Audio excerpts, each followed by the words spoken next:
Usap-usapan ngayon sa social media ang nakakakilig na tagpo sa pagitan ni Paolo Avellino at Kim Chiu sa isang kulitan game na talaga namang nagpasabog ng kilig sa kanilang fans.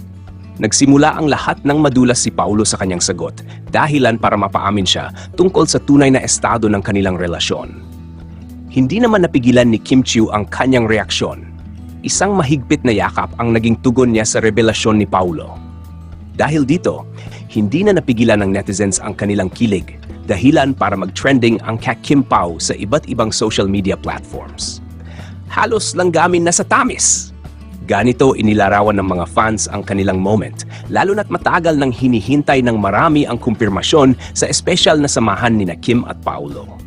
Busog na busog sa kilig ang lahat at siguradong mas magiging matindi pa ang asaran at kulitan sa pagpasok ni Kim sa It's Showtime!